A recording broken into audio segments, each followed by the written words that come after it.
Good evening. Tonight we go after a fantastic story.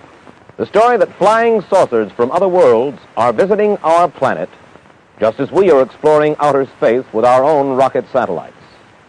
Our guest is former Marine Air Corps Major Donald Keyhoe, who has the support of scores of prominent businessmen, military men, and some scientists in his campaign to prove that flying saucers exist.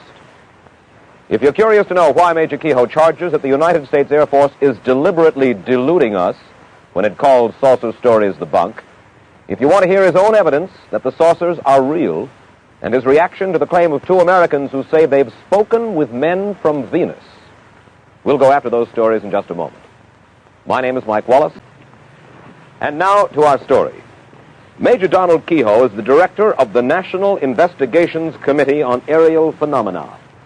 As head of this private group interested in flying saucers, he's repeatedly attacked the United States Air Force and others for claiming that flying saucers are apparently flights of fancy and not flights by Martians or men from the moon. Independent surveys show that millions of Americans do share his belief in these celestial saucers. Major Keyhoe, first of all, let me ask you this. Most people in the United States, in spite of the fact that I say that millions do believe, I think you will agree that most people in the United States don't believe in flying saucers from outer space.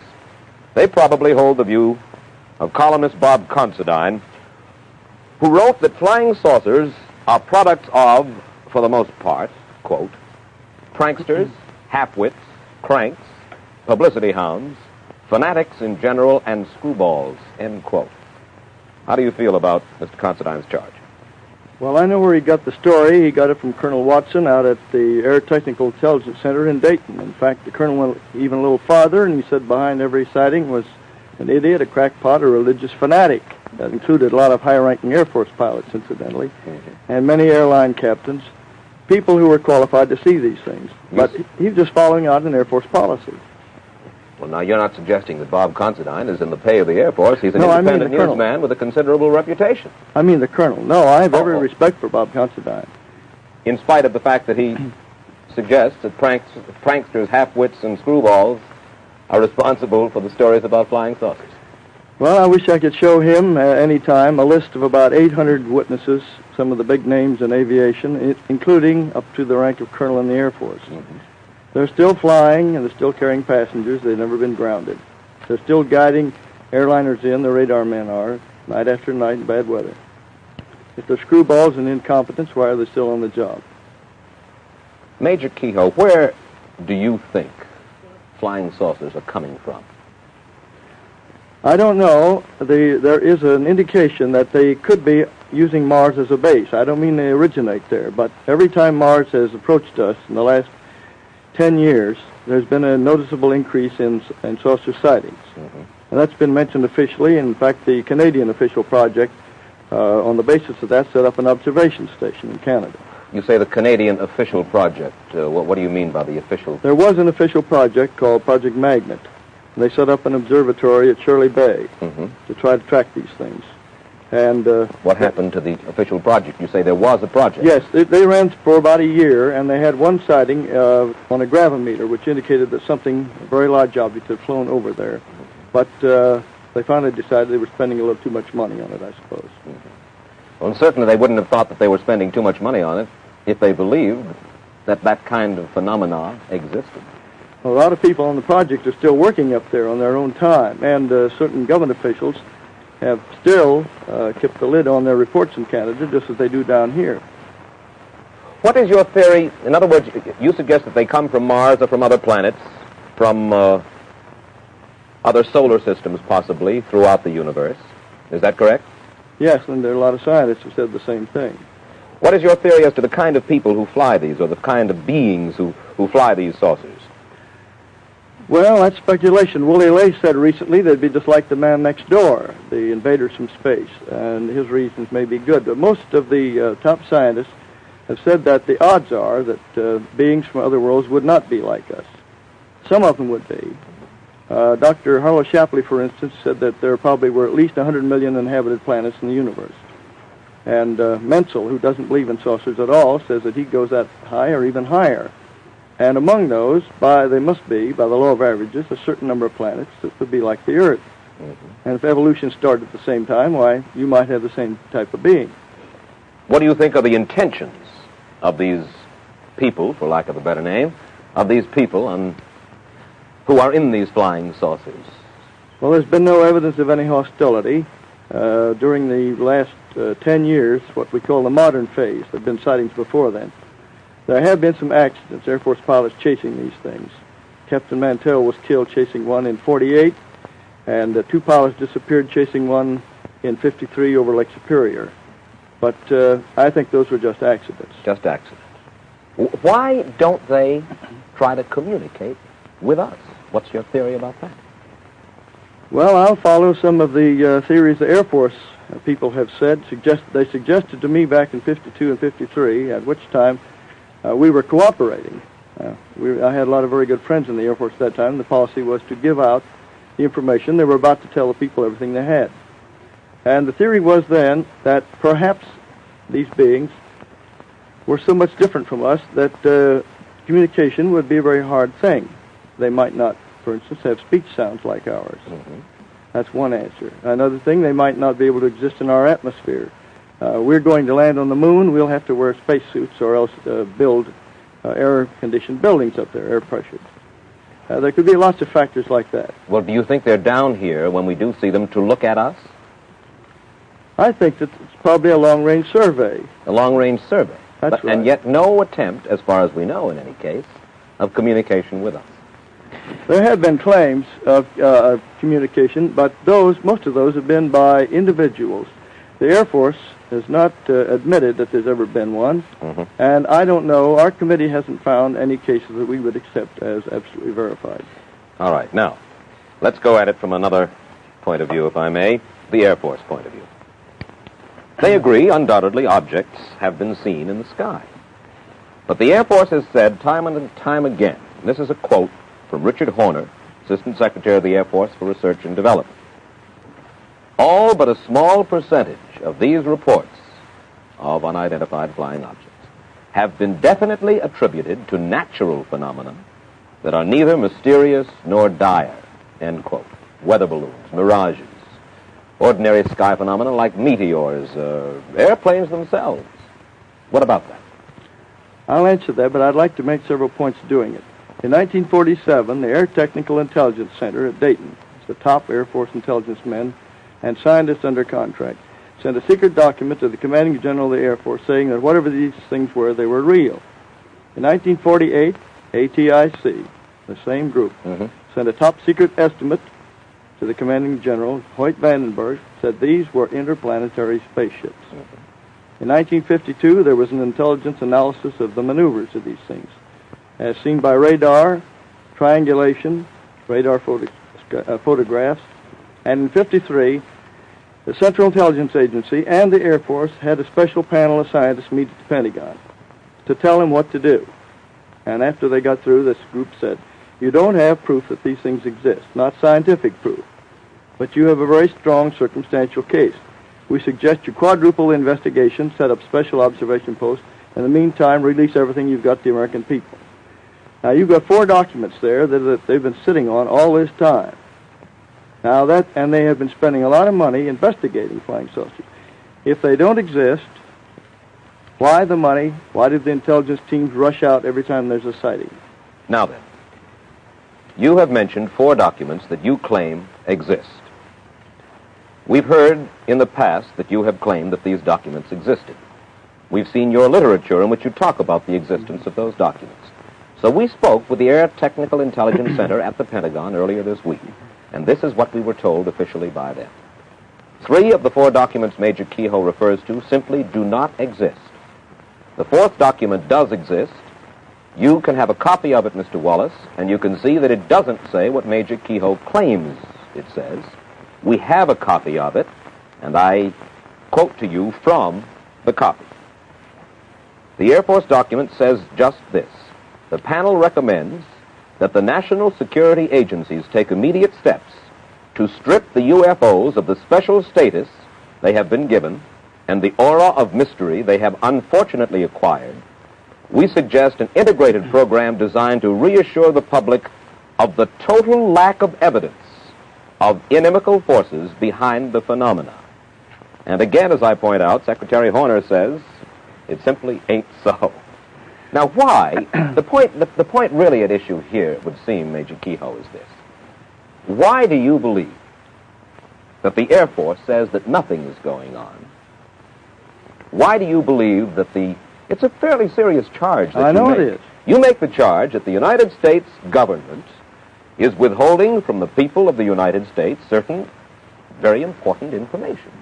Why? What would their motive be for withholding that kind of information from us? Well, I'll answer that, but I would also like to show you some proof that they are withholding it. The reason that was given to me when they were working with me back in 52 and 53 was, first, that they were afraid of hysteria. Remember the Orson Welles show way years back when he scared people into the hills with the idea of invading Martians? Then they were also afraid that it would upset organized religion. That was a smaller factor, but there was some fear of it. Later, they were afraid that these accidents, when interceptors had chased these things and had been lost or had crashed, might be considered proof of hostility. Now, I would never have put my name on anything if it were a matter of personal opinion. I've talked to and read the reports of hundreds of pilots and radar men and guided missile trackers who've seen these things, and some of them are very important names. The Air Force says they have this down to 1.9%, but you'll notice the word current in there. They mean we are currently explaining. Now, I have in my possession a copy of Special Report 14, which is their Bible on this. In the back, it has a table showing that 3,201 cases they examined, 19.5% were unsolved, and they admit they still are unsolved. You add up what they've had since then, it makes over 12% of the reports, and those are mostly from the best possible sources. Well, now, wait just a second. I'll use your figures. The Department of Defense released an official bulletin on November 5th, 1957, saying that from June of 55 to June of 57, a 2-year period, just a fraction over 2% of all investigated unidentified flying objects had to be listed as unknown. 2%. So that's your 1.9. What was the period again? 55 to 57. The rest were determined to have been balloons, airplanes, hoaxes, and a category about 12% called insufficient information, which means that the report was so flimsy that there was simply nothing to check on. I must confess that they've certainly shown me no classified material, but they have opened their files quite willingly to us in our preparation for this program tonight. And they've given us very convincing evidence, Major Keyhoe, that it is largely, I shouldn't say largely, I'll say 99 and 44 100% a hoax. Now, you mentioned... A hoax? Well, when I say a hoax... a lot of good pilots hoaxers, then. No, not hoaxers. I thank you for correcting me. Not just a hoax, but let's say misinformation or sightings of objects which seem to be one thing but are in fact another. I'm glad that you corrected me about hoax, because it was by no means that much a hoax. But you mentioned a Dr. Donald Menzel, who's a professor of astrophysics at Harvard before. Now, I think you will agree that he's one of the world's most distinguished astrophysicists. Is that not so? I think there are others who are equally capable, but do not agree with him. He is one of the world's most distinguished astrophysicists, though I think we can agree on that. In any case, he stresses, you see, that pilots are not expert observers, that they, as well as others, can see flying saucers when it's only, to quote him, the wrapper off somebody's lunch blowing around in the air, end quote. But again, let's come back to the point, the most important point, Major Keyhoe, and that is why will the Air Force, why will the United States government withhold information from United States citizens? For what reason? Because they're treating them like children, the way they did with the H-bomb at first, and the way they've been doing with other things. Now, I'm not attacking the United States Air Force. I'm attacking a small group in there that has been persistently keeping this from the public, just as they've kept other things. For a long time, you couldn't even mention the idea that we could be hit by missiles from submarines from the Gulf and from both coasts very easily. I knew that years and years ago and tried to get it out, and at the time was discouraged about it. Now, you mentioned this denial of these documents. Now, I'd like to tell you something that happened on the Armstrong Circle Theater. I had requested that those points be in the script, and I was discouraged from it at first by their writer. Then later, some of our Board of Governors insisted that we have those points included. So I said, either I don't go on or we have those in there. So I said, all right. So the script was completely rewritten. Now, those were in the script as it was first rehearsed, but when the second rehearsal came along, and the Air Force saw the mimeograph sheet, the Air Force representative, according to the Armstrong writer, said they would immediately deny it on the air, even though it meant denouncing their own former project chief. Now, the source for this was Captain Edward Ruppelt, who was the head of Project Blue Book for 2 years, and at that time he was considered good enough that he briefed President Truman on these things. Mm-hmm. He was the top man. Rank didn't mean anything. It's your experience that counted. All right. He says these things existed. He put it in the book, which was cleared by Security and Review in the Air Force. On December 5th, 1955, that was cleared. It's in his book. He's never been hauled in and court-martialed. Now, I have here, and if you allow your camera to come in on it, this is a sheet from the script of the Armstrong Theater, which was deleted. This was crossed off, and I was told that I couldn't say it on the air. Mm-hmm. Now, that was censorship by intimidation. This can be matched up with the other sheets from the Armstrong Circle script, and any typewriter expert will show you. Well, I'm certain they ordered it taken out. I'm certain that people believe you. The only thing is that the next morning I distinctly remember reading a report by you, Major Keyhoe, to the effect that no censorship, no pressure of any kind had been put upon you. I'm sorry, Mr. Wallace. I know that statement almost by heart. Yes. I said that CBS and the Armstrong people were not to blame for cutting me off the air when I tried to mention the fact that a Senate committee was working on the secrecy angle. I never mentioned this that night to anyone because I had promised that I wouldn't say anything about it on the air that day, the Armstrong people. It was taken out, and I will do this. I will ask the United States Air Force to have the Marine Corps put me on active duty for court-martial if that is not the case.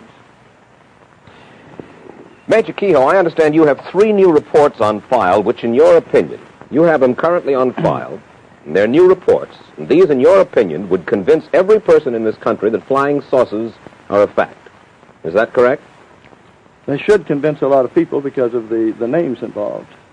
Tell us about it. I told your interviewer in Washington that I couldn't mention the names because they were too high. One of them is a top scientist in this country whose name would be known to everybody. Well, why wouldn't he want his... Because he's afraid of the official ridicule. He's afraid of official ridicule? That's right. More afraid of official ridicule than of possibly alerting the country to a serious national danger? You'd be surprised how many people give us reports and they say, please keep my name confidential. Well, I'll give you one report which came to us. The name has to be left out. In 1951, a UFO circled the fleet in Korean waters. It circled it at high speed, and they launched several planes to try to get a close in on it. They got a radar lock on. That is, the radar was guiding the planes toward the object. Mm-hmm. This was picked up by radars on 14 naval vessels. This object circled about, for a half an hour more, and then it took off at a speed way over in excess of 1,000 miles an hour. Mm-hmm. This report was certified, and 9 members of our Board of Governors saw it, signed it, and agreed that they had seen it, and agreed to the contents. Yeah. There is another report that just came in from 4 top missile designers or engineers at one of the big plants in this country. They saw an elliptically shaped object and 2 small round disc-shaped objects flying with it over California, November 11th, 1957, at a speed of at least 5,000 miles an hour. These men are well qualified to know what they see, with broad daylight, not a cloud in the sky. There have been cases even where the Air Force has shot at these things. Now, if there's nothing there and they don't exist, why do they shoot at them? You mentioned Mr. Horner. The day after Mr. Horner said that the Air Force was not concealing anything, Captain Gregory Oldenburg, a public information officer at Langley Field, refused to let an ad be inserted in the Langley Base Flyer, their newspaper, which asked that anybody interested in UFOs please communicate and form a little group. He said, I must refuse to do this because the dissemination of information on UFOs is contrary to Air Force policy and Air Force Regulation 200-2. And I have a copy of it here in case you want to see it. Well, Major Keyhoe, I must say that the Air Force tells us they don't question your motives, but they do question the accuracy of a good deal of your information, and for that reason they say you have been, and were they to, in a sense, throw open an invitation to all people who cite UFOs to get in touch with them once again. They'd get all kinds of cranks, hoaxsters, and so forth, and you see, they run down every one of these sightings, and it has cost them a tremendous amount of money to no avail over the past few years. That's what they told you. That is what they told me.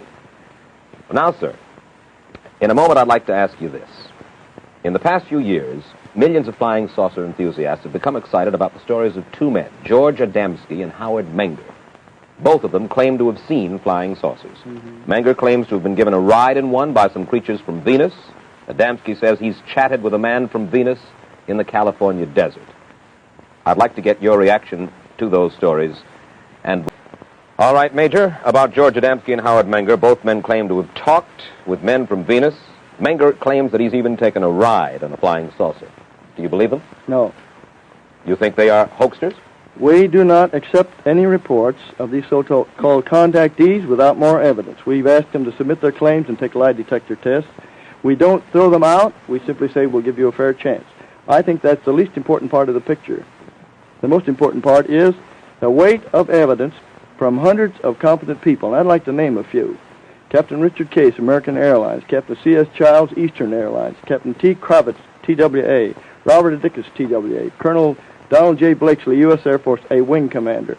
I could go down the list of people who know what they're doing, and they're still on duty, they're still flying. Major Keyhoe, what would you like to see done about flying saucers that is not currently being done? What steps would you like to see taken? I think the American people should write to their congressman and insist that open hearings be held by the Senate Committee on the Permanent Committee on Government Operations, which has been looking into this for 6 months. An Air Force spokesman told us this last week. He said members of the Senate subcommittee have talked with us already, and they have shown no interest in conducting any hearings on this issue.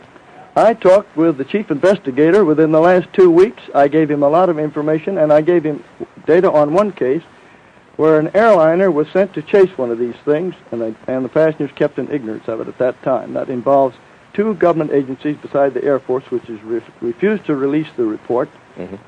And I'll say this: if the committee were to get Ruppelt, Major Fournet, several colonels around that time, Major General Garland, who was on the project, there would be a big revelation, because the Air Force is simply treating the American people like children. They don't trust them with the facts.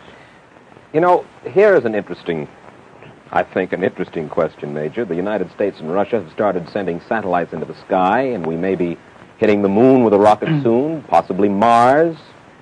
You believe that creatures from outer space have space stations on Mars. What's going to happen when we start firing rockets at the moon or at Mars? That question's already been brought up. We expect to have a base on the moon within the next 5 years.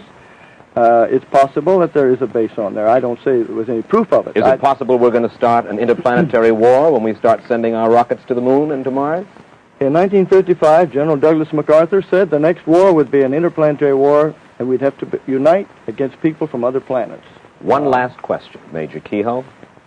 Have you ever seen a flying saucer? I've seen them tracked on radar, but I take the word of about 800 of the best witnesses in this country and abroad. But you yourself have never seen a flying saucer? I've just been a reporter, and a careful one. Thank you very much, Major Donald Keyhoe. As you've just heard, the flying saucer controversy is deadlocked in contradictory statements and interpretation of facts. As for Major Donald Keyhoe himself, like most of us, he's never seen a flying saucer, which may just make him like a mystic who's never seen a ghost. But one must give him credit. He has much faith.